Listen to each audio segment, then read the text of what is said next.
So apparently Bungie and Activision have not learned anything from what Electronic Arts and DICE just endured with Star Wars Battlefront 2. Bungie's sequel has come under fire for multiple reasons in recent weeks, but what they may be planning or were trying to plan is shameless and shows consumers that what occurred with Star Wars Battlefront 2 is not an isolated incident, but something that could go industry-wide. Although seeing the backlash that EA received, it may be some time until one of these publishers step up to the plate and try something as predatory and manipulative again. But don't be fooled, this battle with microtransactions and monetization schemes is far from over.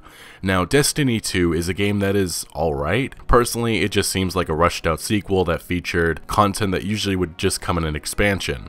But anyway, Bungie has come under fire for locking content that players already owned in the base game of Destiny 2. To access this content that players previously owned, you have to open up your wallet and buy the new expansion Curse of Osiris. Otherwise, you no longer can access certain endgame content, as the power level requirement has been raised to 330, and the vanilla or base game Destiny 2 does not allow you to go that high, with the limit being, I believe, 300. Apparently this manipulative behavior isn't even new, as Bungie did this previously with Destiny 1's first expansion. The greed from these companies is sickening, and it truly shows that they do not want you to enjoy a game by only paying $60. No, that's too easy. They want you to get a taste of that good content, and if you don't follow along with their master plan of coughing up some extra cash, well, you're going to miss out. Besides just this, Destiny 2 was also under fire last week for having an undisclosed XP scaling system, which caused uproar from players as it reduced XP gains and tried hiding it. So say you earned or gained 5,000 XP from an event,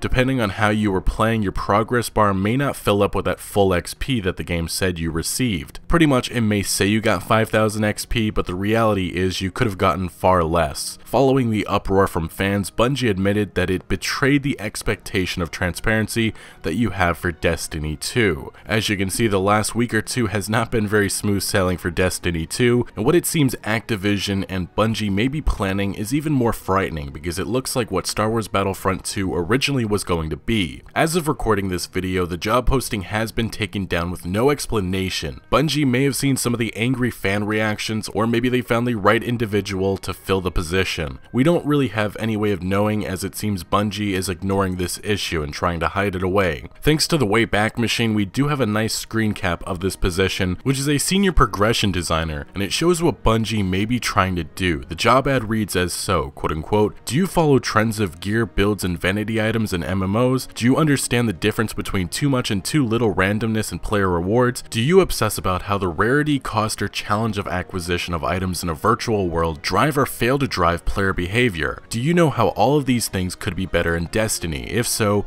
we may be looking for you." And it continues with, quote unquote, "The senior progression designer works with a diverse array of disciplines to build and maintain Destiny's monetization business, the Eververse. You will work with artists to plan and realize new items, and with the engineers and other designers to imbue it with function. The ideal candidate will be a force in creating alignment and support for new designs and monetization strategies." This description alone sounds like the company is looking for ways to make additional revenue, but this isn't even what worries me, because the most striking and concerning part of this job listing is the first responsibility for this position, which reads, "Create sustainable player progression and chase through Destiny 2's bright engram." Additionally, again, there are more mentions at monetization with Destiny 2, with design and implement new features and systems with an eye on engagement, retention, and monetization, as well as work with Destiny 2 leadership to help define a cohesive monetization experience across multiple expansions and seasons. Which this certainly sounds like Bungie and Activision may be planning on making their bright engrams part of player progression sometime in the future. If you don't know, bright engrams are the equivalent to loot boxes, and right now have a lot of cosmetic items and modifications for things like weapons and armor. This feature has already come under fire for some fans feeling it was pay to win when the game launched, and Activision and Bungie expanding this and making it a part of player progression sounds exactly what Electronic Arts and DICE tried to do with Star Wars Battlefront 2. Maybe this this is not something that happens today or tomorrow, but I advise to anyone who plays Destiny 2, stay cautious, because one of these days, Bungie may try playing this off as a good thing for the gameplay experience, when in fact it's just to manipulate players into spending more money. The corporate greed within this industry is disgraceful. We all like to take shots at Electronic Arts, but they simply are the tip of the iceberg. You would think microtransactions, expansion packs, and the original $60 purchase would be enough for Activision, but this clearly shows in 2018 we could be looking at another Battlefront 2 situation. With Bungie already lying to players with them scaling XP and now removing this position from their website, which could show their master plan ahead with monetization, I'd be concerned. Unfortunately, there's no Disney in a situation like this, and with the manipulation that Activision has become well known for with Call of Duty, this just is not surprising. Anyway guys, what do you make of this situation? Let me know in the comment section below, but also make sure to smack that like button if you did enjoy this video or found any informative value, and consider subscribing for more videos like this, and I'll see you later.